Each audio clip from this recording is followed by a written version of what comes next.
Previously on Cortex.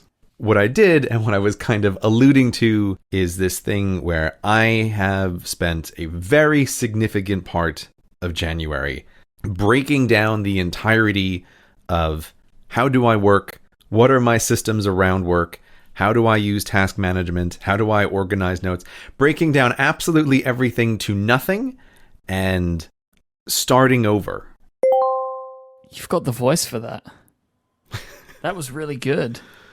You should look into that. I swear to God, I would do voiceover work if I could. Would you? I really would. It seems great. Shall I try it as well? Yeah, you go ahead. Previously on Cortex. Or I should maybe try it with the American accent. I think it works better with the American accent, right? Can you do it with an American accent? Shall I see? Let's see what happens. Previously on Cortex. No, that is terrible. That's not an American accent at all. Previously on Cortex. This is getting worse. You need to abort, Myke. I just end up just moving further and further south down my American accent attempt. Yeah, your first go was the best, and your last go was the worst. All right, well, at least we know the two of us who do the voiceover work when it's time for the movie. So yeah, last time, you spoke a little bit about the fact that you had decided to go bare bones with your task management, break everything down, go to a new, unmentioned location somewhere in England, I suppose, or I don't know, maybe you went to the continent, who knows? I was in an undisclosed location in Finnoscandia that my wife sent me to. Of course you were. Of course you were. She knows me. She knows me very well. Hey, yeah. She was like, hey, buddy. It's time to start making some money again. You need to get out of the house, and you need to reboot. So you were flown off to a faraway land, and you broke everything down, and you started over for your review of the year, and you did it on pen and paper, which is very different to the usual grey way, right, of iPads and the like, that we believe in. So you decided to break it all down, and I wanted to kind of touch on this a little bit. When did you first realize that pen and paper was a good system to kind of do a retooling of your task management? Okay, Myke, we need to rewind all the way back to a childhood Gray. Oh, wow. A little Gray from a long time ago. My father is a lawyer, and he's always had around the house these legal pads ever since I was a little kid. And they have always been a thing that I would like sketch on and write on, and always felt like an external thinking tool. Like, how do I think? I need to write something down. Ever since I was a little kid, this is always a thing that I have done. And throughout my life, as I have transitioned from various tools and different ways of working, I have always been aware that there is something that is just different about paper that is really helpful in some scenarios. And when I was a teacher, I ran my whole system entirely on paper because I found that was actually the best tool to solve the problem that I was trying to solve at that time. And if for some reason I went back to being a teacher, I would almost certainly do the same thing again, that I would run that system on paper, because there are cases where paper is just better, like having a clipboard with a bunch of sheets arranged in a particular way. Sometimes you're never going to beat that, like not even with an iPad. But more importantly, there's two things that I did at the beginning of the year. It's breaking down the organization system and doing the review. These are slightly different tasks. So in doing a big review, when I say here that I am using paper, that is paper in quotation marks, because I was actually using GoodNotes on my iPad with paper templates. So I actually worked with Frank, a designer that you have worked with for Relay, who is fantastic. And I knew I was going to be doing just a ton of this like thinking work for my seasonal review. And so I messaged Frank and I asked him to create for me a whole bunch of templates that were legal pad papers. So I had him essentially Amazing. recreate from my childhood all of the possible paper templates a man could want. And so I was like, listen, buddy, I'm going to be doing a bunch of writing and a bunch of thinking. I'm going to need some graph papers. I'm going to need some yellow legal paper. I'm going to need wide line. I'm going to need narrow line. I'm going to need them in blue and green and pink. And he ended up creating for me just a fantastic set of these papers. Even added in a very extremely subtle, soft paper texture, which was really nice. He's a professional, you know. He's very professional. These things were just great. And this is a case where for thinking about stuff, paper, I find this useful tool that's hard to, in some sense, it's hard to say what's going on, but it allows me to kind of like write out and sketch out some ideas. You have this free formness to it. It's like you're not constrained into a particular application. And so when I was doing a bunch of the reviews and thinking about my workflow, it was really much a process of like, I'm just going to sit here in this undisclosed location in Finiscandia, and I'm going to have this digital paper in front of me. All right, so, okay, you lost me just a touch here. Uh-huh. There was never actual paper. No, we'll get to the real paper, Mike. Don't worry. There's real paper. We're going to get to that in a minute, right? Okay, good. But I just want to specify, like, there's two different things here. Okay. So I'm sitting down with the digital paper, and I'm just kind of writing out and going through the seasonal review. And seasonal review has like a bunch of questions that I sort of ask myself and things that I'm thinking about. But I do really like having the digital paper for this stuff because I do like to keep a record of the previous reviews that I have done. And so I want to be able to kind of sometimes go back and see like, what have I looked at in the past? Like what has been on my mind? And so I do like to have a record of this stuff. And there's an enormous amount of like sketching and other things that I'm doing that help with thinking through things. So something else that I did was like I by hand recreated a little overview calendar for the entire year, and I was using that to roughly plan out like when are things going to happen in the year? What are the periods of the year where I'm going to be busy? What are the periods where I'm not going to be busy?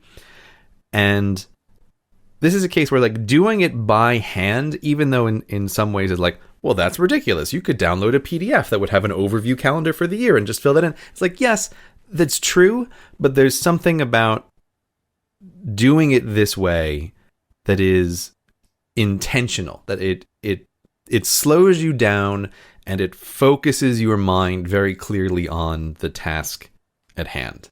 Mm-hmm. So I find this just a ridiculously useful and very valuable process to kind of like rethink absolutely everything about what I am doing. And in the process of doing this, I realized that I wanted to rework my entire organization system, which brings us to the actual physical paper, Myke. Are you happy? We get to the real paper at this point. I am very happy, but there's something that I want to go back to. Okay.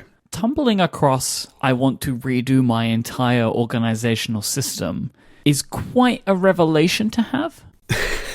I feel like I just have to point to that. Like, how do you get there? Well, like that's not your run-of-the-mill everyday kind of thought, which is like, I want to redo everything, especially as someone, you really pay a lot of attention to this. Like, this is something that you've fiddled around with for an amount of time, and to come to a place where you'd stuck to, right? So, like, you know, over this show, we've spoken about you moving to To-Do, away from OmniFocus, and then back to OmniFocus because it gave you what you needed with the right trade-offs, and that was where you had stayed.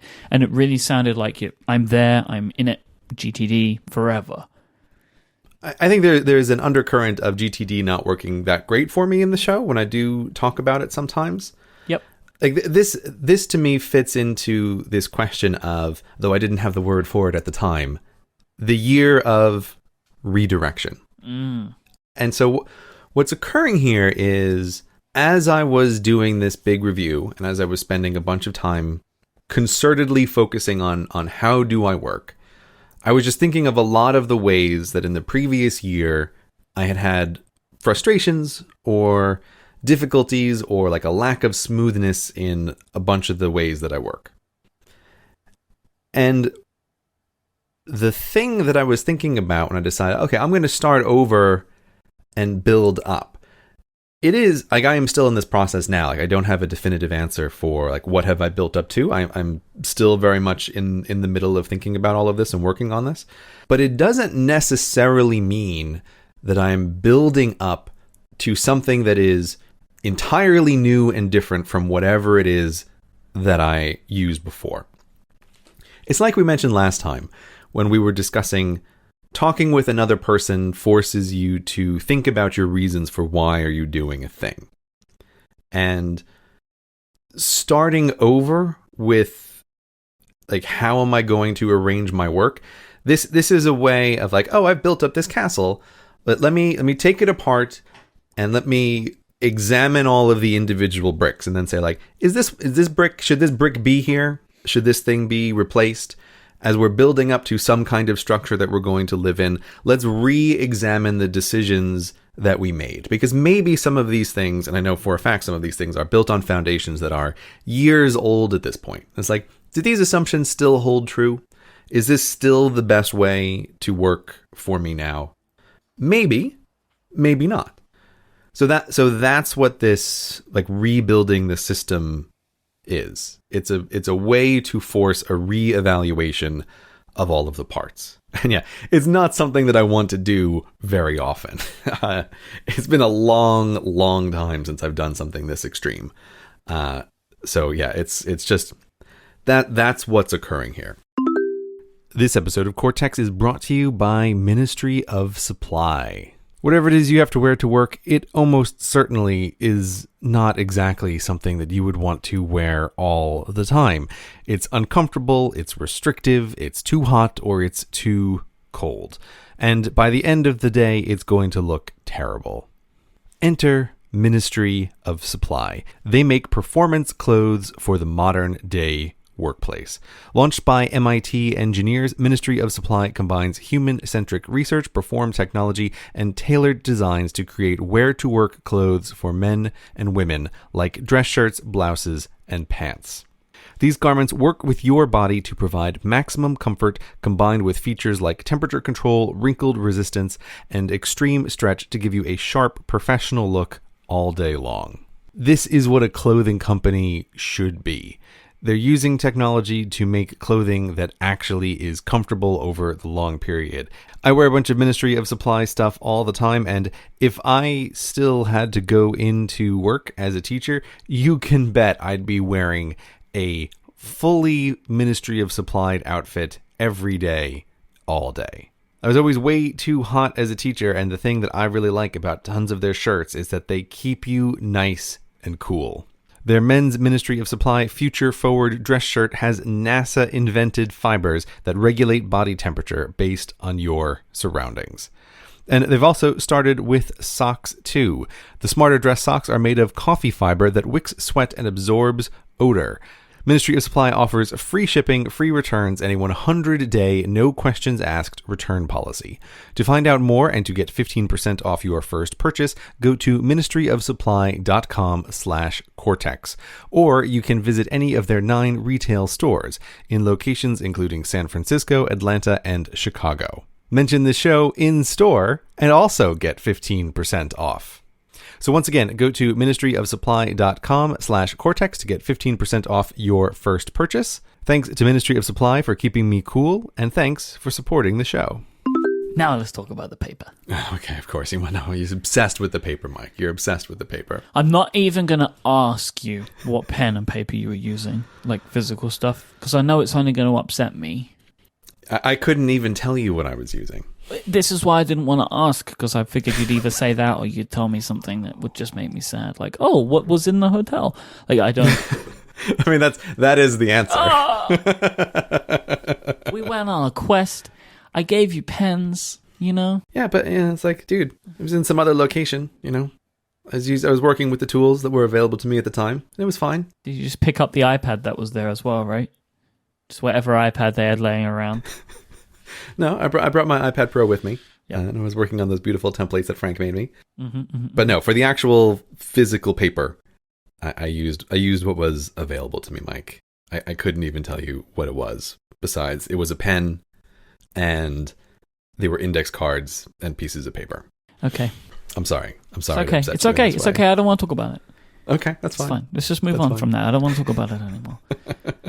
So, at what point does actual paper have to come into this? You've clearly gotten to a point where, like, I know what I'll do. I'll get this digital paper. That will be better. But then you still ended up coming back to physical pen and paper again. Okay, so again, the digital paper is about the overall review. And one thing that falls out of this is rework the organization system as part of this process. Like, there's many other things that fall out of the overall review, but this is just one of those things. Now, why am I using actual physical paper to try to rework the system?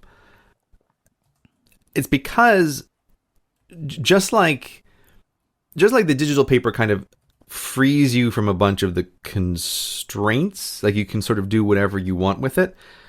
When I'm working with physical paper, it's the similar thing of, like, I'm trying to write down what are the things that are on my mind? Like, what are the things that I'm trying to work towards?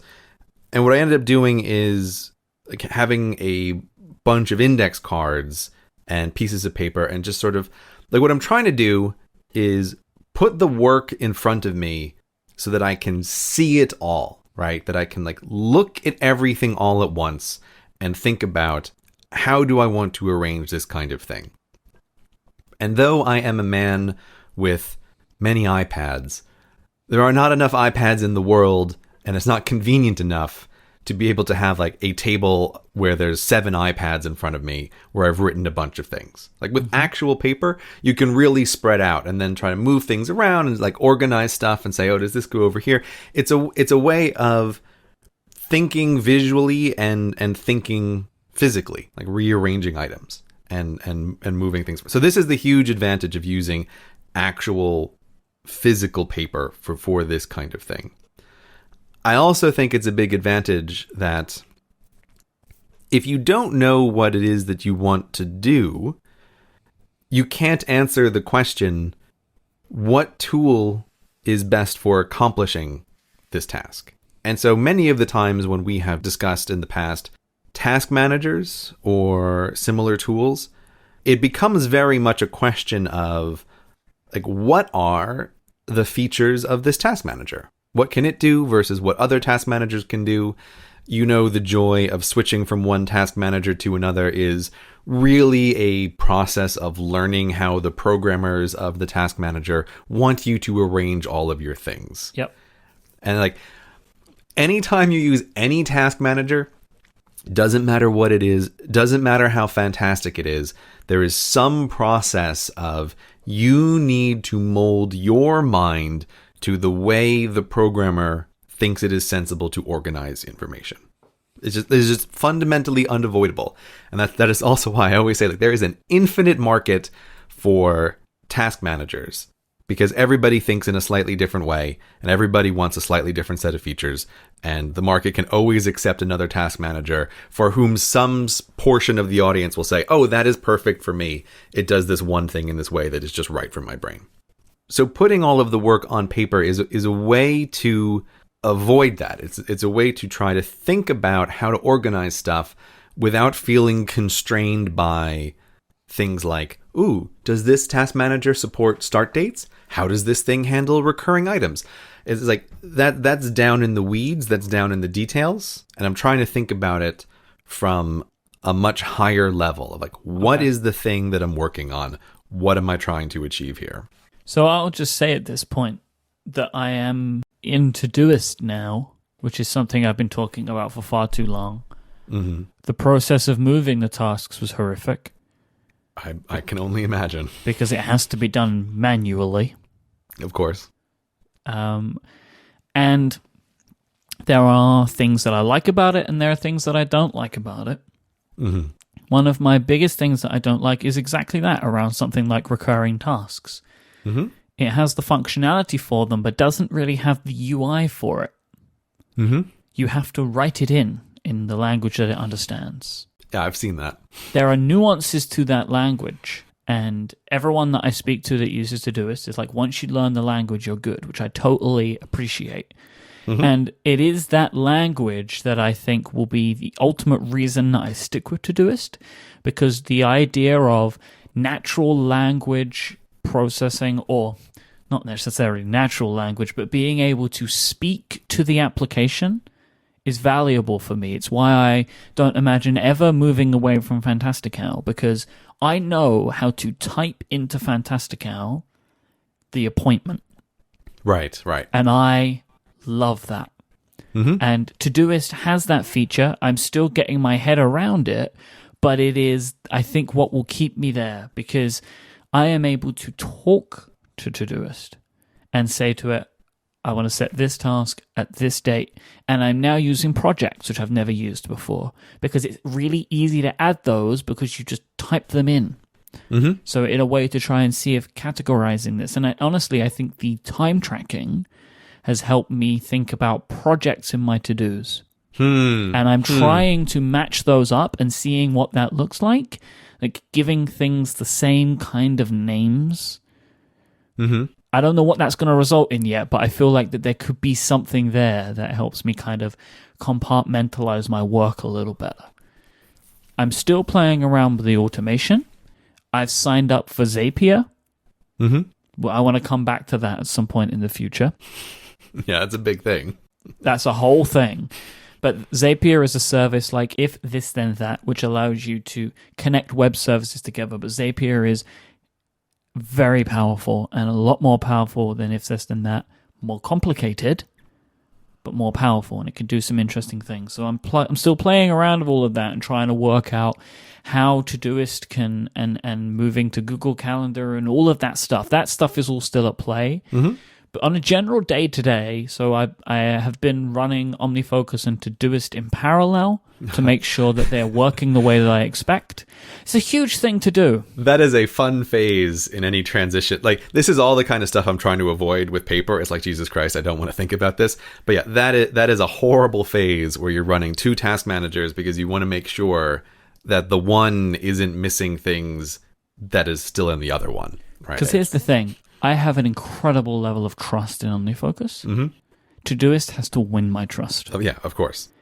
Right? And just in, even in the adding of tasks, I'd be like, has it really set that to do what I think it's set? Like, I've asked it to do this every second Tuesday. Does it understand what that is? And when adding the tasks, I was checking them off and seeing what date it would come up next. And mm-hmm. So I'm still in that process, and it's a disgusting process to be in. Mm-hmm. But it's kind of just the way that these things have to go, because unfortunately there is no share. I really wish that a protocol like email existed for tasks.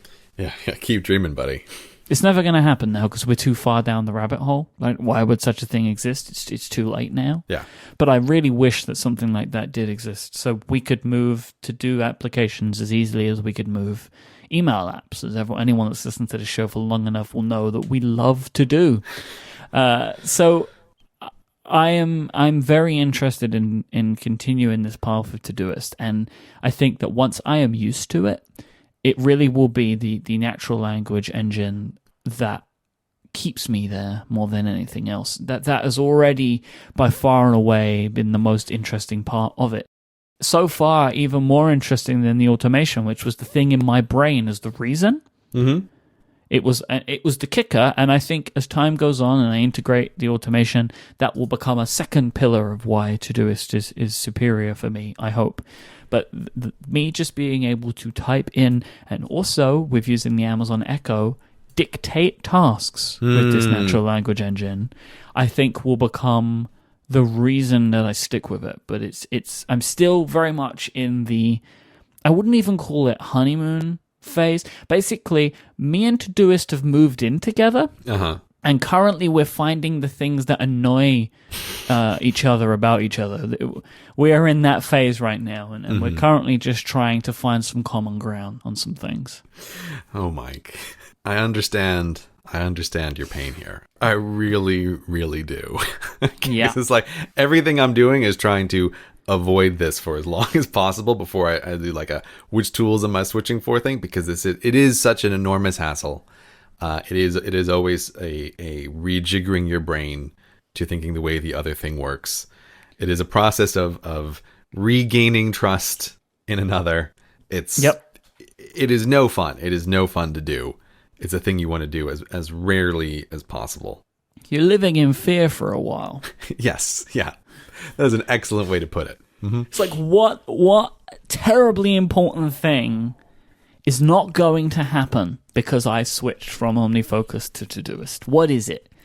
You know, is it that I just forget to show up for something? Or do I forget to send in my tax return?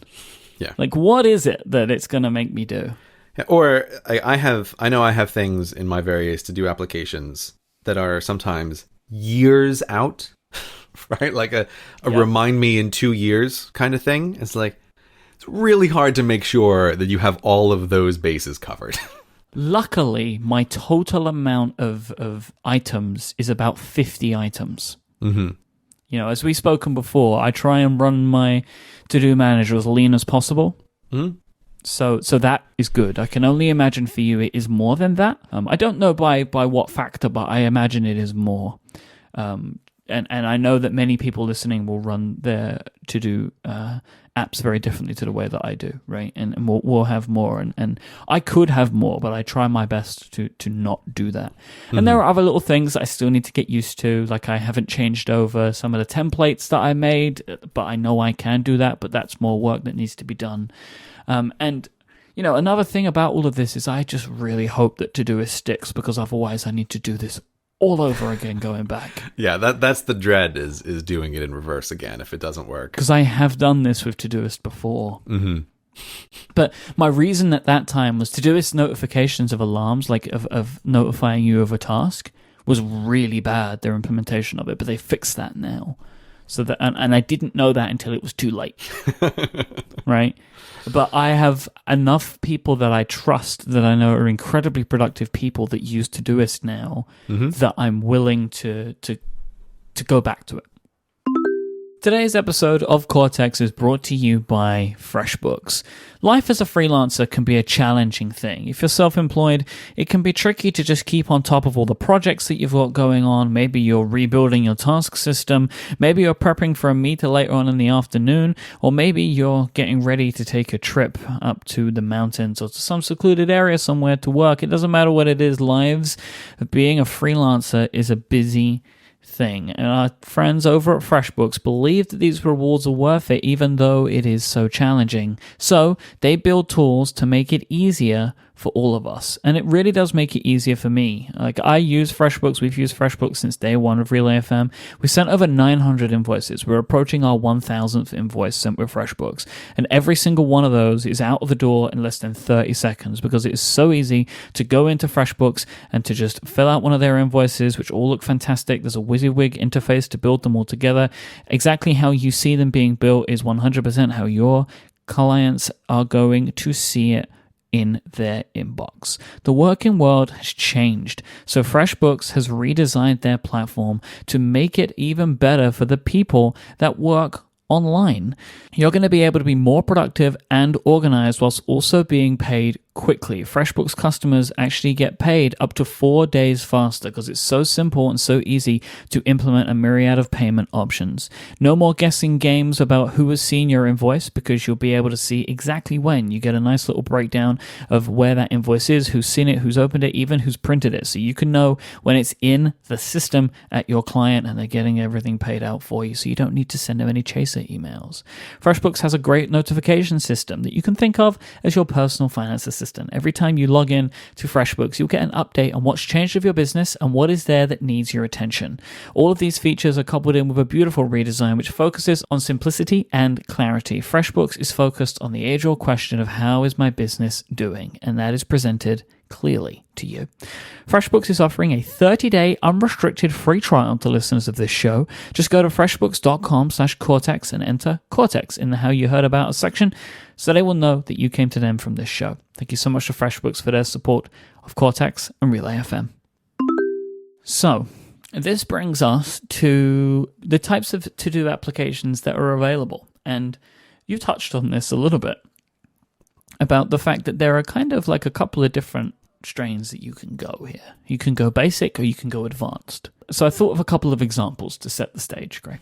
Okay. So I was thinking about so maybe some of the ones that we've spoken about over time and kind of what these applications are, and then some of the features that go into them. Mm-hmm. So you have basic applications like reminders, Clear, Google Tasks or Google Keep. Mm-hmm. So these are basically more along the lines of keeping a list and maybe, not always, maybe setting a due date to those items. Many people don't set due dates to items. They just have lists, which is a perfectly valid way of doing things. And it's just about kind of the way that you work and the way that you need things. And then you have advanced applications like OmniFocus, To-Do, and Todoist. And they bring with them things like automation, functions with them to make reviews of your work, forecasts, like where you can see multiple days at once, and then maybe something like deferring tasks as well. And you can kind of live anywhere on this spectrum. Like I maybe run my to-do application more in the basic camp, but choose to use an advanced tool because I like to have, if I want it, things like automation and APIs, so other applications can talk to my to-do app, which is what pushed me down this road, and forecasts, which I really like, so I can see multiple days at once and can kind of plan out what's coming over the next 7 days. But I don't do a lot of the stuff that you might do when it looks like maybe running from a more GTD system. There are so many of those things that I don't do, like deferring and things like that, which you need an advanced application for. So I feel like I maybe have a more basic system, but want to use an advanced application so I can pick and choose from the things that I want to use. But something like reminders is too simple for me to just have this one long list that I always have to look at, or these multiple lists. Like I just don't find reminders or Clear or something like that to be a robust enough application for me. So, it is abundant that you have in the past have needed an advanced application for your advanced system. Do you have a feeling for where you might be falling now that you've sat down and looked through some of this? It's an interesting question. And it's an interesting time that you're asking me, because I don't have a solid answer. Sure. I would much prefer to do the show when I feel like I am coming with an answer, and here's the thing that I have discovered. What I'm doing with paper and what I'm thinking about with my tasks in this way is trying to feel the outlines of what have I been dissatisfied with and what am I trying to do in the future. And so on a very big level, when I think about how I am refocusing this year, is being aware of one of the things that I found kind of draining with using like a very advanced system in OmniFocus is that there was not any end to the system ever, right? Like there was sort of no sense of completion because I had an enormous number of things in OmniFocus and I had them tracked very, very precisely. And it's like, okay, this is great. This is a system that grew out of my previous systems over a long period of time. But when I'm sitting here with pieces of paper trying to think about how do I want to work, this is a problem that I feel like, I've identified something here, which is a lack of a sense of completion, right? Which is also something that my old system that I used to use when I was a teacher was a part of that I was really aware of building into that. When the day is done because this part of it is complete, the end. It's like, okay, this is an interesting thing to realize that I've worked myself into a system that doesn't have that. And that's a feature that I used to have and that I find very important and very helpful. Would you say that maybe there was something in the structure of your work now that doesn't inherently have that end? Like when the kids go home, there's maybe a couple of tasks left. And then that's it, right? Right. So this is exactly like I'm very I'm very much of the belief, like, things happen because of, like, the structure in the world, right? So, like, why did my system as a teacher have a clear end? Because there was a clearer way to end things as a teacher, right? And like, why did the system that I built up over years as a self-employed person not have any kind of end? It's because, well, this is the nature of the work, right? This is the nature of what it is that I'm doing. There isn't any end. There's always more that can be done. And it's like, okay, well, after doing this for a large number of years, I'm realizing I don't like this so much. And so in redirecting how my work is going to unfold over the next year, part of what I'm really trying to do is building in regular, distinct, clear breaks and trying to really stick to those as much as is possible. Like, we'll see how it actually goes, but that's the idea. And so what I was thinking is, well, whatever system I build up, I want it to be able to support this. I want to have some kind of clear end or sort of cycle within the system.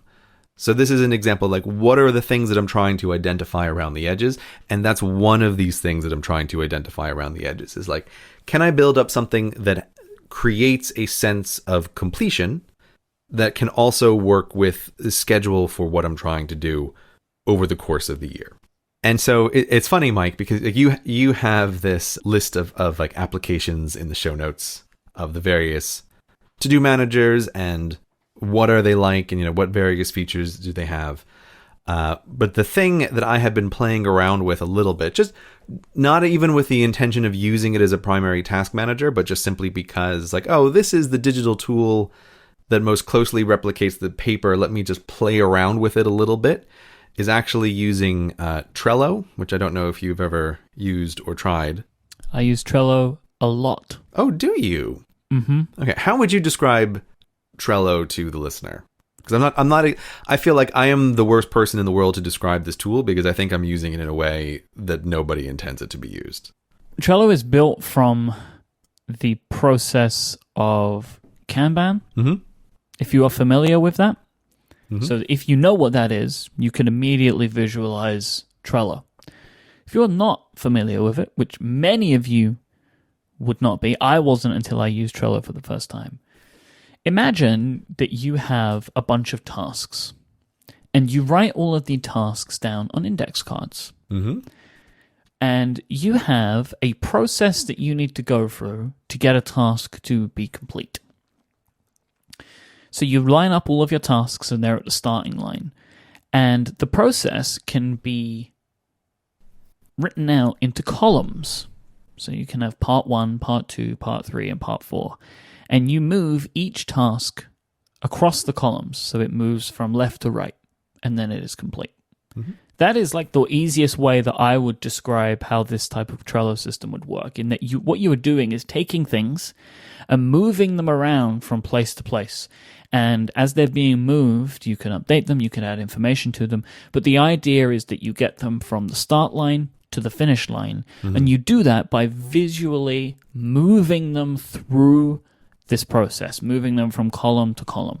And they can move backwards and forwards depending on how you set up the columns, mm-hmm. but they're always moving through. So the way that I use Trello a lot is for the sale of a sponsorship.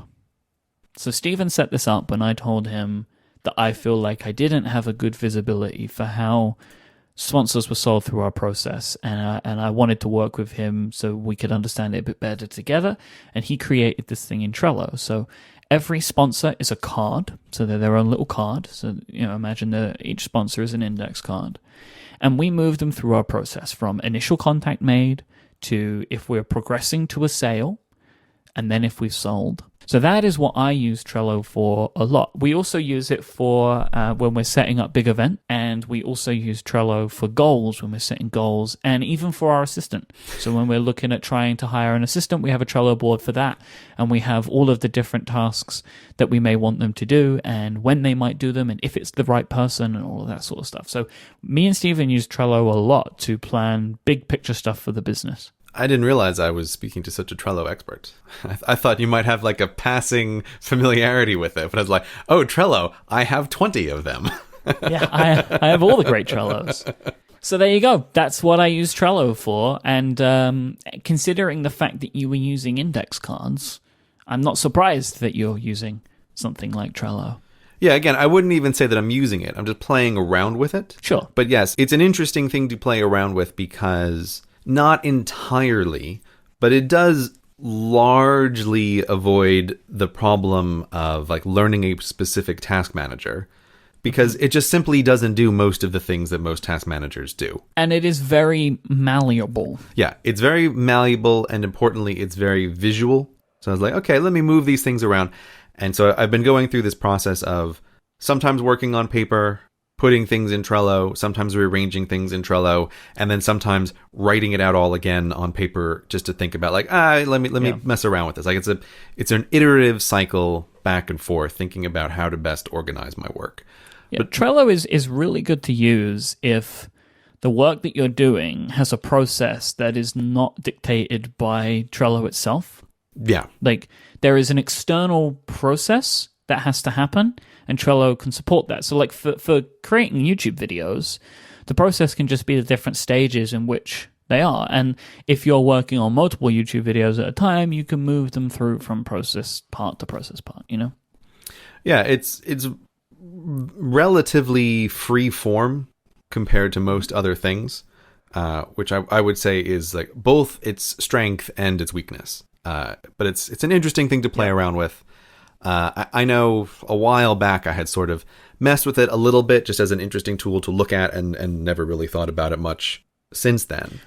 Yeah, it was recently acquired, so that is a concern. Oh, I know. Yeah.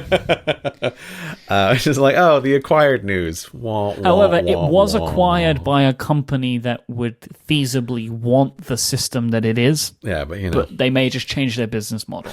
Yeah. Who knows? All we know is it's acquired. Yeah. But yeah, so it's an interesting tool just to check out, and it's a thing that I've been thinking about, and I stumbled upon it because as I was trying to work through my system, I did just keep thinking of some stuff that I have mentioned in the past as having looked at, but I spent a lot of time very seriously looking at, which is Scrum, which is a working process that is clearly designed for teams, is not at all designed for individuals, but has some interesting parts to it that feel like, maybe this could work with the way that I want to work. And it involves things like having clearly defined start and end times for particular batches of work, which is a feature that I'm looking at. And the other thing I was really aware of when I was thinking about how have I worked in the past, and the one thing that having like a list of tasks that are falling out of templates that doesn't serve so well is coming up with realistic estimates for how much can you do at a particular time. And this is something else that like the process of Scrum attempts to do. Again, with one person it doesn't work very well at all. It's designed for teams, but it's something that I've just been thinking about, like, are there pieces of this that I can adapt for individual use for the way that I want to work. And so like this is another thing I spent some time on. You know, I read a couple of books on Scrum, and just again, it's very funny to read a book that's like designed for a gigantic corporation of like, how does this gigantic corporation arrange their multiple teams across entire systems? And like, I'm just trying to read through it and see like, is there something here that I can pull out for myself? But it's through that process of like, okay, Scrum is this process. It uses tools like Trello. Let me just play around with Trello. Let me just explore this a little bit while I'm in this building up phase. So that's where I am with my current state of things. I do have to say, I feel a bit like I'm on a tightrope without a net, because I'm not using any of my regular systems. Like I really did burn everything down to the ground. So are you like actually using no app right now?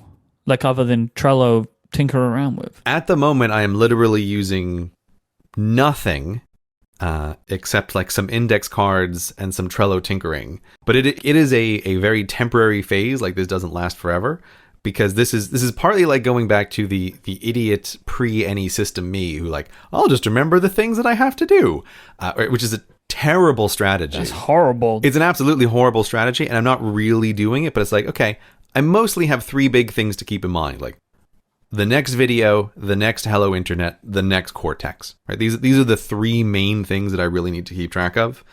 And so I can run on that for a little while I think about how does the rest of this system work. Okay. And I think that it is genuinely beneficial to do this, because it is just this finding the edges of like, what do I need? What do I need to do? I have a little bit of support in the fact that before doing this, I moved some basic reminder things into To-Do.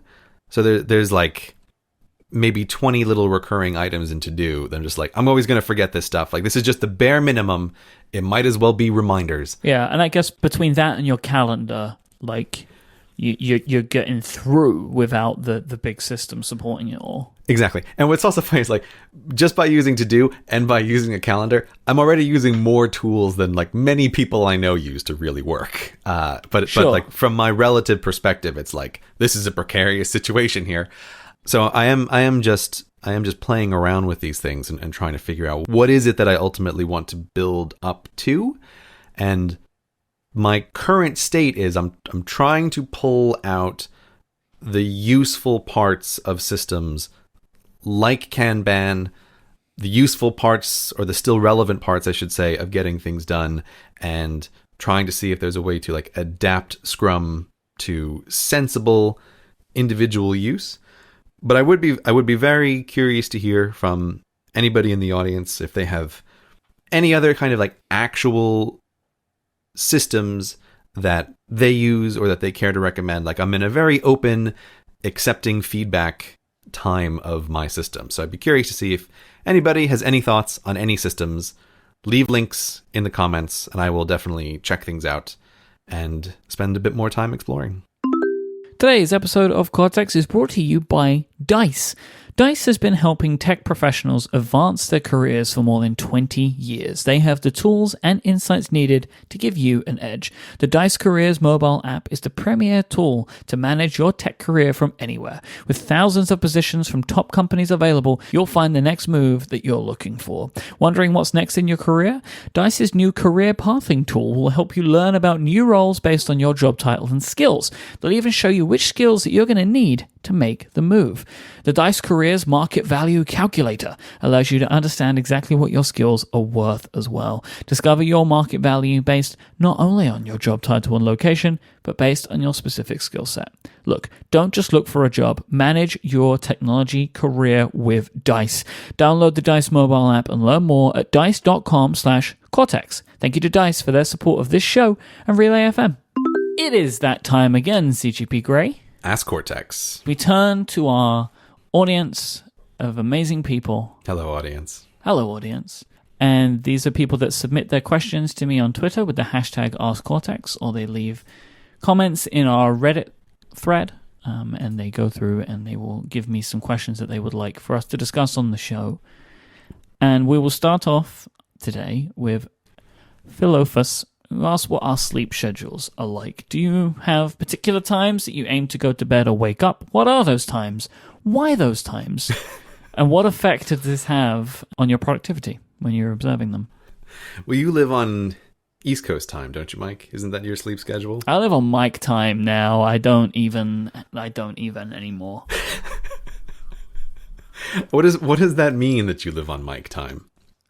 Because it's just adapted and warped so much. Mm-hmm. Like, I originally thought I was going to be living on East Coast time, but it hasn't really turned out to be that way.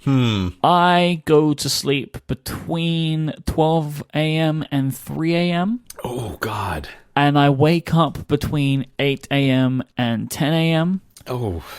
But those times do not match up in the way that you would think that they might. For example... All right, I see immediately what you're going for here. Yeah. Uh-huh. Yeah, I went to bed at 2 a.m., I think, last night, about 1:30, 2 a.m., somewhere between there.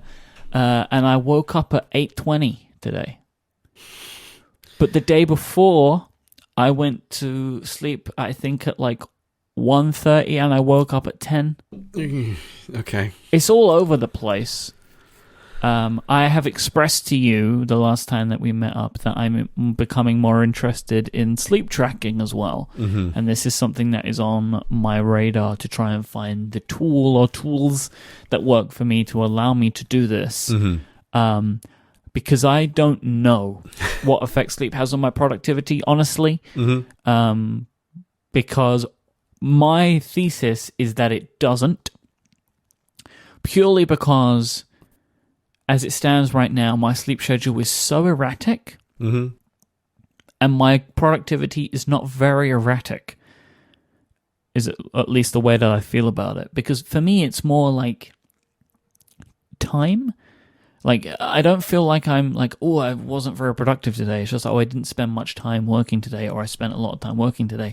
And as we've already established, a lot of the amount of time that I spend working is not like, how inspired was I that day? Because I worked so strictly to a schedule. So there is a quality aspect that can't be judged by time. So that's like a whole other thing, which is really difficult to kind of nail down. But there is an inverse that I'm interested in, which is if I work longer hours, do I wake up later the next day? Mm-hmm. That's the only thing I'm interested in learning right now. I recommend to you an app which is called Autosleep. Which is a thing that I have been using to track my sleeping time based, just like the time tracker toggle from the recommendation of Federico Vitici. I don't know if you're aware, Myke, but that guy's pretty good for recommending things. Yeah, I live a lot of my life based upon the recommendations he gives me. Yeah, so I've been using Autosleep, and the app does a lot of things with regard to sleep. But the only thing I care about, really, which is what it does, is it does a pretty good job of estimating just the length that I was asleep. When did I go to bed and when did I wake up? And I want to track this because for the longest time, I used to use an app called Sleep Cycle to do the sleep tracking. But that suffered from the effect of I needed to turn it on before I went to sleep and turn it off when I woke up in the morning. And here is the thing that I definitely know from looking at that sleep data is when I need the sleep data the least is when I'm able to record it the most. So when it's like, I am bang on my schedule, everything's going great, I'm waking up at the exact same time every morning, I'm having a nice productive day, I'm going to sleep at around the same time. It's like, yeah, I've got tons of data for like perfect, rock solid, every day is the same data. And then there'll be periods where there's no sleep data recorded whatsoever. And it's like, but that's when I want the sleep data the most. Because those are the periods of time where my sleep is less regular. I'm like staying up later, which is terrible for me. And then I'm sleepy and I forget to turn the app on. And then I'm not paying any attention to when I wake up in the morning. So it's like this inverse correlate. Like I have data about my sleep over the past year, but all it indicates to me is like, there's some gaps, which were probably not great times. And so I really prefer and like having something that just does it automatically so I can keep an eye on this kind of stuff. The reason that I do want to keep an eye on it is simply because I am really aware that the sleep cycle has a tremendous amount to do with how productive I am. And if I fall out of a regular sleep cycle, that's a thing I really want to be aware of and really want to keep an eye on, because that really matters for me. And so when I'm in sometimes the process of rebooting and like getting back into a productive phase, one of the primary things that I am focusing on is like boot yourself back into a regular waking cycle. And that has a huge effect on the rest of my day. So what are those times? What are those ideal times? Okay, my ideal wake-up time is sometime between 5:30 and 6 a.m. is my ideal wake-up time. And yeah, but the thing is, I'm an old man getting sleepy at 9 p.m., right? And like probably asleep by 10 o'clock. Okay. You know, right? Okay. Like enough. lying to himself about like, oh, I'm gonna read a book before I fall asleep, right? But actually, like falling asleep immediately is the usual nighttime. Like, I'm gonna read a book. No, I'm not. I'm gonna lie to myself that I'm gonna read a book, and I'm just gonna fall asleep immediately. Which is also why I'm a terrible dinner companion, because people are like, let's have dinner. It's like, okay, great. I'm like, I made an appointment at 8. It's like, oh, like 8 o'clock at night. Like, you got to be kidding me. Can we go for the early bird special? Is that a thing we can do? Yeah, exactly. You know, I want to meet you in the afternoon. You know, Mike. Like, if we ever socialize, like, when do we socialize? 2 p.m. in the afternoon. 2 o'clock in the afternoon. But that's my perfect. Like, it's great. That's my perfect time. Like, if everything's going great, I've done all my work in the morning, and now you get me for the afternoon time when I'm not going to get any work done anyway, and it's nice and early. Like, that's when I want to socialize with people. 2 p.m. And nobody else in the world wants to socialize at that time. But but you know, for me, that's a bigger thing. Like maintaining the regular sleep schedule, it's a big deal. And I have found that earlier is definitely better by like a huge order of magnitude in terms of actual productivity. Previously on the show, I recommended the Retro 51 Tornado as a pen. Oh, this is your pen thing. Okay. Mm-hmm. Brian has written in to ask, what is the fountain pen equivalent of this? Is this the pen addict all of a sudden? What happened here? Yes, it is. Look, every now and then I want to throw one in for me. Okay. You know? This is just for my enjoyment right now. Mm-hmm. So, Brian, I would recommend the pen that you have already pointed out that your partner is using, and this is part of the reason that you want to do this, is to buy your partner a gift. I would recommend a pen called the Pilot Metropolitan, because it is a cheap pen, it's a cheap fountain pen, and it works great. But if you want to go a little bit more than this, I would recommend for you a TWSBI Eco as the next move up. I will put links in the show notes to these. That's a good call. And I also, this is a pen that takes ink. Like, you need a bottle of ink for this. And I will also put a link to a line of inks that I think work really well with this. It is called the Pilot Iroshizuku line of inks. So they will all be in the show notes. And I will recommend to anyone listening to this show to try out either the Retro 51 Tornado, the Pilot Metropolitan, or the TWSBI Eco if you have any care at all for pens, because they are a fantastic trio. Yeah.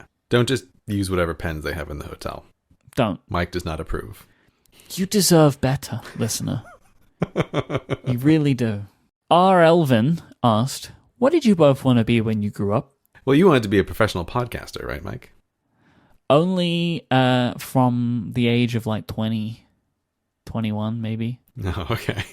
But I had dreams as a kid, you know. What were your dreams, Mike? So I wanted to be a few different things. I did actually want to be a radio DJ, so... Okay, so essentially a podcaster, yeah. But that was when I was really young. And then as I grew up a little bit, there were two things that I really wanted to be. One of them was a teacher. Mm-hmm. Specifically for children with special needs was the thing that I was very interested in as a young man. I could see that. It was something that I was very passionate about, but then kind of moved away from as I got older, just because I also became quite career-minded. Mm-hmm. And it seems like, at least in teaching, that you're quite boxed into the amount of movement that you can take and advancement that you can take. There aren't a lot of paths, it seems. Yeah, that is definitely correct. And I just learned about myself as I grew up that I needed to be challenged, and that I felt like I would run out of challenges before I then had to be something that maybe I wasn't interested in being, which was like a headmaster. Yeah, this is actually a perennial problem at a bunch of schools, is retaining ambitious talent, precisely because of that it's a very narrow pyramid to climb in only one direction, and very often people don't want to climb in that direction, but they want to continue advancing, and this is definitely like a career problem that some teachers do run up against. Then I wanted to be a police officer. That I cannot see. Thumbs down. I know, right? Disagree. And this was the job that I had, that I was something that I was sure I wanted to do until maybe I was like 17. It was something that I really wanted to do, and it wasn't that I wanted to be a beat cop, mm-hmm.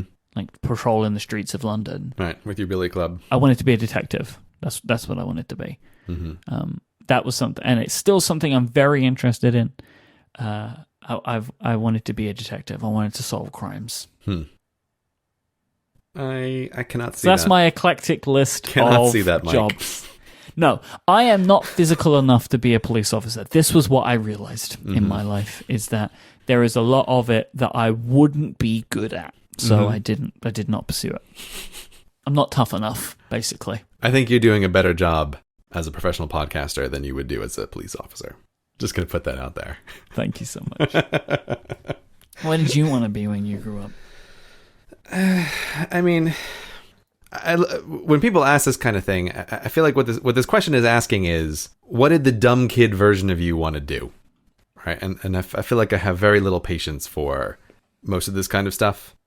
Like when I was a kid, I had all sorts of dumb ideas about things that I wanted to do, but it's because as a kid, like you don't know anything about the working world.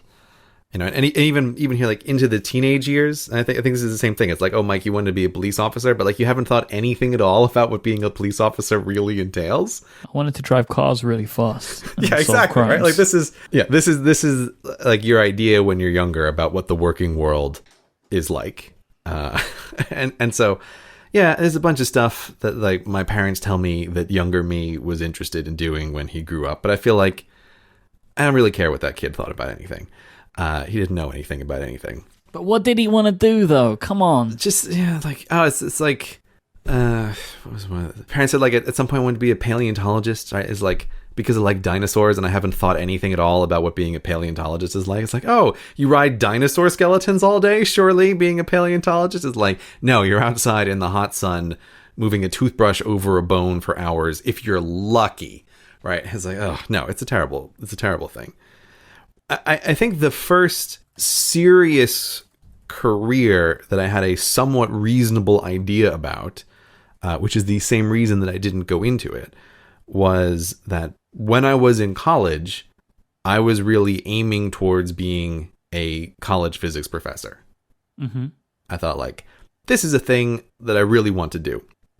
And over the course of being at college was a process of coming to the conclusion that, like, this is not a job that I would really want to do. There are parts of it that I would really want to do, like driving a fast car, but the actualness of becoming a physics professor, I realized, like, across every front is like, this is no, like, this does not match up with me. It's like realizing that I am neither smart nor patient enough to do a PhD program. It's like, there's no way this is going to happen. I will lose my mind if I have to do this. Realizing at some point I ran some numbers on like how many PhD tenure track positions are there in the United States every year versus how many physics graduates are there. And it's like, whoa, these are terrible numbers. And just realizing like a bunch of things about myself as well. Like I just don't have the temperament to focus on a single task for 3 to 6 years. So all of this is what like turned me away from what I would say was the first seriously considered, maybe actually possible thing that a younger version of me would have wanted to do when he grew up. Thomas wants to know, did you ever get a VR headset? Now, I got a PlayStation VR headset. I know you did. I really like it a lot. I know you do. There are some good games. There is not enough good games. I'm hoping for more good games in 2017. Mm-hmm. I have cast an eye towards Oculus a couple of times. Yeah. Just like looked over in that direction to go to the next level, but I've not yet gone to it. Mm-hmm. There's some stuff this year that I'm finding interesting. Like there are some smaller computers and some purpose-built computers that I've seen, like there was some CES and stuff like that I've just keeping my eye on. There is also like word of Oculus trying to create their own all-in-one unit. Mm-hmm. Same as HTC is doing the same. Also, Microsoft later this year will be showing off their next Xbox, which they've said will have VR capabilities. Microsoft have had a good partnership with Oculus. I'm wondering if that's the route they're going to go down, and then will they be able to support PC games?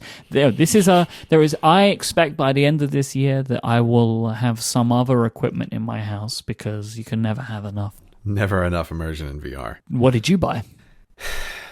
Okay, like I have bought nothing because I think I need a new house before I can get a VR headset. Yeah, this is the problem. If you really want the big equipment, it is difficult. I've used a HTC Vive.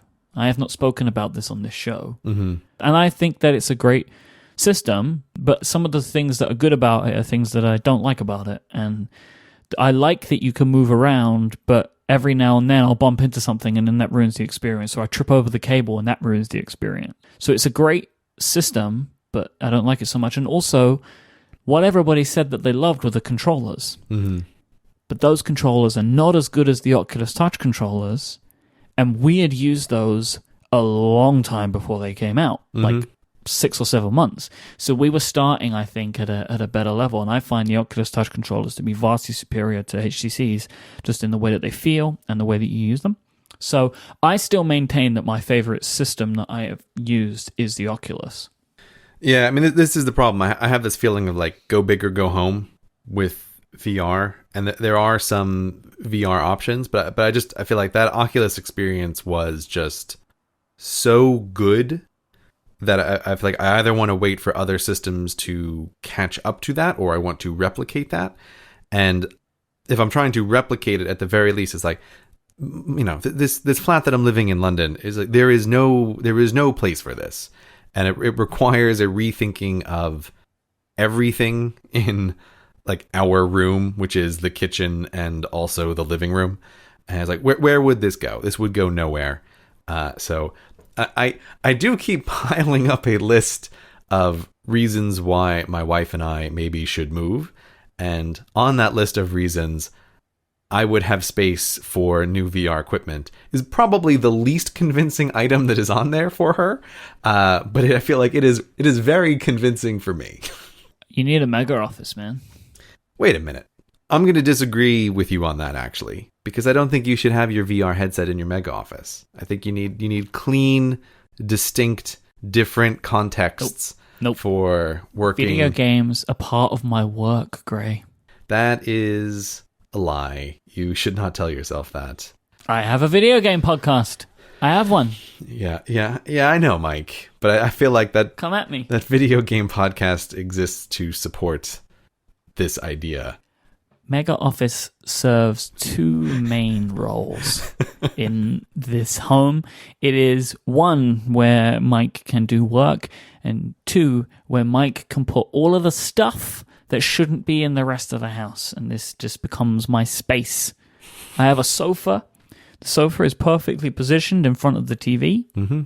It's brilliant. That works for you, but the whole reason that I have an office that is outside of the house is I know I can't work like that. Like I need the different environments to be as clean and as clear as possible. So no, you can keep the outside of the house office, but then also have the inside of the house office, which has the VR equipment in it. No, that's not going to happen, Myke. It's not going to happen.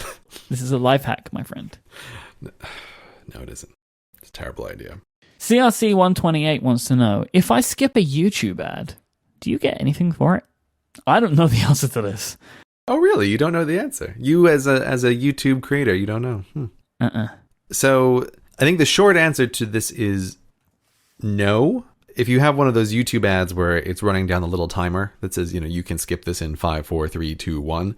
If you immediately press that, the YouTube creator does not get a cut of the ad revenue. But there is a question of how quickly do you skip it? I don't know the exact boundaries, and I think they move them around sometimes. But there is a system of partial payouts depending on how much of a skippable ad you have watched on YouTube. Right. I expect it's a percentage, probably, right? Yeah, whatever it is like, they take 50% of the ad revenue if you watch 50% of the video, and then at 75% they take all. There's something in that boundary, and I know that there's some lower boundary where there's like a small amount that is taken. But if you hit it on like exactly when it's up, it's count as an unwatched ad in the system. So you don't get any money for that. Okay, that's good to know. I've noticed a thing recently, which I think is kind of cool. I've seen a bunch of companies creating like 3-second ads. Oh yeah? I haven't actually noticed that. Yeah, I've noticed this from a few. Like either it's a company that is just their entire YouTube ad is like 5 seconds long. And there's nothing. It just carries. There's no skipping. It's just a 5-second ad. So it's within the realms of what people will expect. I've also seen a couple of things where you'll see a company do a 5-second ad and then the 30-second ad, and the 5-second ad is there to try and entice you. Ah, I see. So I find that stuff really interesting, like people playing with it. And I watch more of those ads, honestly, because they grab me, and then I watch the thing. So if you are a company that makes ads, there you go. You want my ad money, that's how you get it. 5-second ads. Thomas wants to know, what is Gray's spreadsheet program of choice and why? Ooh, I use Apple's Numbers, actually. In theory, I should be using Excel. A long time ago, I actually had a job that was essentially just using Excel professionally in a way. Excel is vastly more powerful. It can do a lot more. But for the spreadsheets that I use now, I use Numbers because of two things.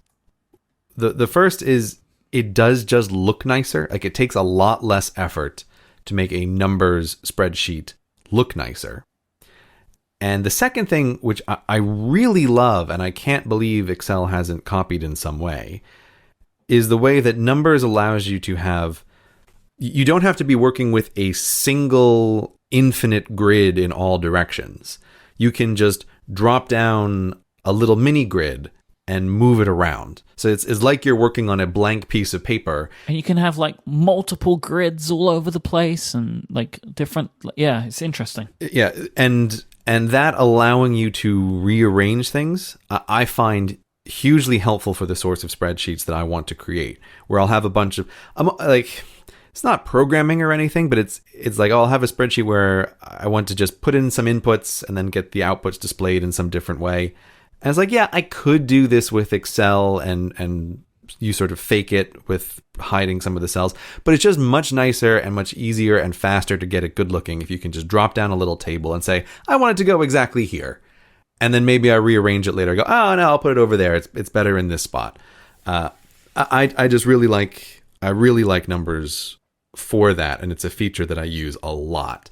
Like a ton of my spreadsheets are a very large number of individual tables that I'm putting data into and rearranging in a way that I could do it with Excel, but it would be more of a pain in the butt to do with Excel, even if it is the more powerful tool. And it definitely is a thing that I run into often-ish enough that there's something I would like to do that would be trivial to do in Excel, which Numbers just simply can't. But I'm willing to take that trade-off for the way that it looks and the way it's easily rearrangeable. Dylan wants to know, now that editorial has been updated for the iPad Pro, where are we standing? Have we already moved away to applications like OneWriter or Bear? And if so, would we move back? So I have personally moved all of my writing of this kind to the iOS app Bear. I think that it's really nice and it works very well for me for writing what I'm writing, which tends to just be copy for our ads. I write that in Bear.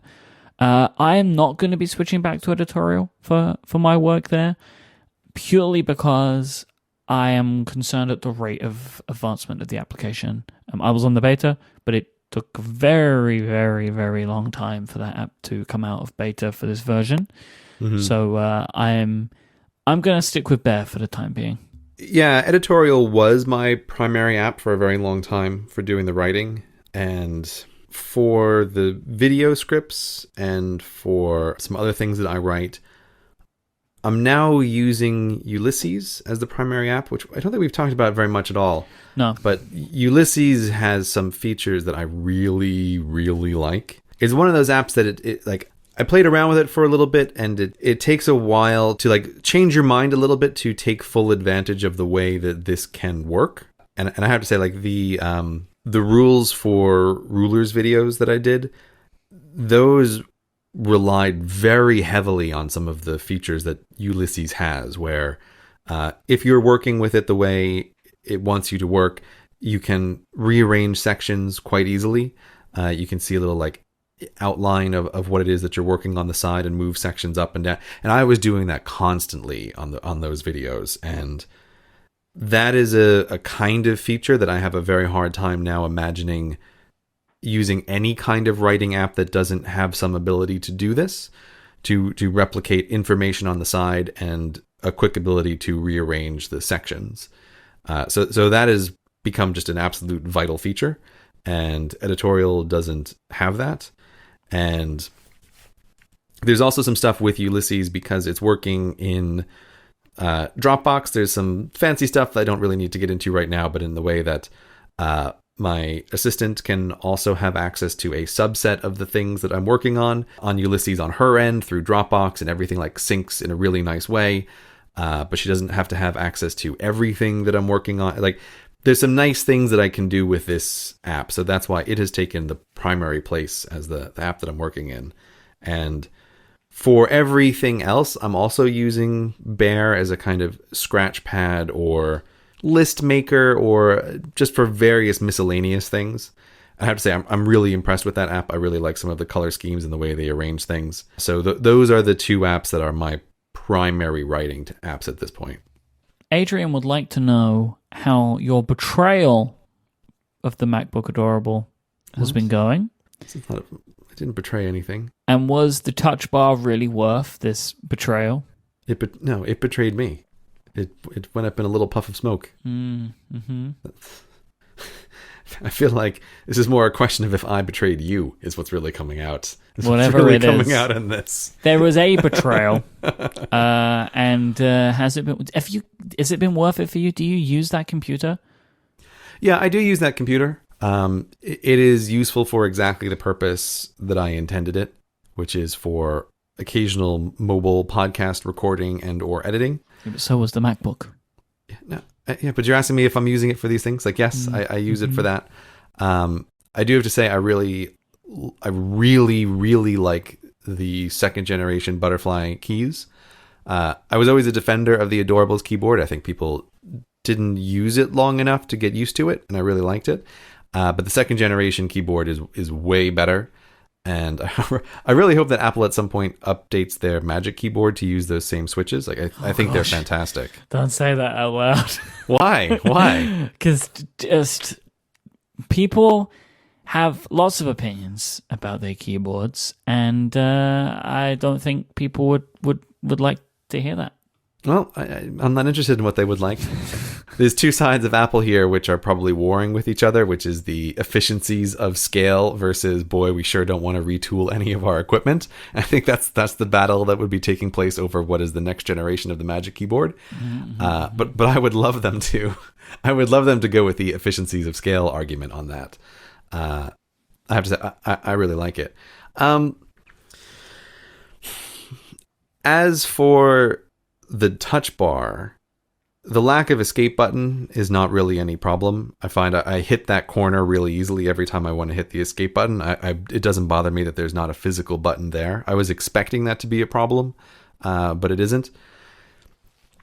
As for the actual touch bar, I feel like I still need to be convinced by some software implementation that this is a useful feature. It's funny because it actually strikes me as like the reverse of a pro feature. Whenever I pay attention to it, it really feels like this is actually a feature for newbies, where it's trying to show to you and reveal to you aspects of the program that you might not be aware of. And I feel like for almost anything that the touch bar is showing me, there's a keyboard command that I already know that I'm going to use, or the additional information that it shows is not really helpful. It's just kind of flashy and show-offy. So I actually think that the touch bar is a great feature for someone new to the Mac. I'm not quite sure who that person would be. But I don't think the way they sold it as like, oh, this is an amazing pro feature. Like, I haven't seen that materialized on my end. So that's been my experience with the touch bar so far. Silent sense of betrayal. Yep. Carrie wants to know, what is your opinion on the Amazon Echo? I know you love the Amazon Echo. Uh-huh. I have seen in-person demonstrations of the Amazon Echo, which are very impressive about how it can hear you and the commands that everybody has it do. I have some resistance to setting up a thing that is in another ecosystem, and I feel less convinced by the utility of it for me personally. Like, I don't like talking to devices if I can. Like when I'm controlling the lights in my house, sure, I can talk to Siri to do that, but I much prefer pressing a button and just doing it that way. So a lot of the Amazon Echo stuff, it's like, yeah, I can see that would be useful, but I always feel like I have some kind of mental resistance to talking as a form of computer interface. Like it's not my go-to. How do you turn your lights on and off? Because you have the Hue lights, right? Yeah, I have the Hue lights. So what is your interface for interacting with your Hue lights? So the Hue lights are connected into the Apple Home system. Yep. So that means on any of the iPads or on my phone, I can use the control panel to toggle the presets that I have. So I haven't said a whole bunch, but there's like 6 buttons for the various ways that I want most of the lights. Okay. Or the thing that happens really often is I have it, depending on the watch face I'm using, I either have the home button on my watch face or it's always in the dock of my watch. And so that's the other way that I'll adjust the lights, is by doing that. And it's like, I know that under this circumstance, it would often be faster and easier to be able to just speak out loud to the Alexa to ask it to change the lights instead. But it still doesn't get over this like mental resistance that I feel to talking out loud to a computer. Like I will always prefer the silent interface if it's an option. And I feel like voice commands for me are a mental last resort. Okay. That's interesting. Because I'm definitely the reverse for my Hue lights. And it's the same for Adina as well. We just walk around the house and ask for the lights to be turned on in the rooms that we're going into. I mean, to be fair, my wife would probably greatly appreciate it if I did set up an Alexa, because she is obviously preferring voice interface, and she tries to talk to Siri to change the lights, which I can only describe as a perpetual exercise in frustration. Right, see, this is the thing. With the Echo, it is a surprise if it doesn't work. Yeah. And with Siri, I have found it to be the inverse. Yeah, Siri is terrible at this kind of stuff. Maybe you should just get one. But I have no use for it. It's like I would be the person setting it up. It's really not hard to set up. I'm really trying mostly to convince her to use the silent interface instead. Just press the button. It works when you press the button every time. But I think this is also just a general problem with Siri. just the other day, I heard this thing, which was it was so frustrating to listen to. But my wife was in the shower and she was trying to ask Siri to record a reminder for later, and it's like Siri could hear, like I could hear her go like, "Hey Siri," and then the phone would wake up and she would try to talk to it and it wouldn't get, and I must have heard her try to do this thing 10 times, and it's like I couldn't bear to hear it anymore. Like I had to go in there like, let me just type it in for you. Like, I'm so sorry that you've had this experience with Siri trying to listen to you. It's like, I understand you're in the shower, it's trying to hear you over water. It's not an optimal situation. But it was a thing that I was thinking, like, I'm pretty sure an Amazon Echo would get this no problem. It depends. Like, so we have our Echo in our kitchen, and if we have the extractor fan going full blast, it can take a couple of tries to get it to hear you. But once it's heard the wake word, it does a pretty good job. But sometimes you have to really give it a shout to get it to wake up. There is a problem that all of these machines have with white noise. But I will say that the Echo is the best that I have found, primarily because it is a canister full of microphones. Yeah. Right, so that's why it does a better job. But it can still struggle. But I would say that it probably would do a better job in that scenario than Siri would have, honestly. let's just say there was definitely some shouting at Siri. Yeah. There was some shouting to be had. But, I will say that I have been in the office and I have heard curse words said towards the Echo in the kitchen. Like, it happens, and I do it too. It happens.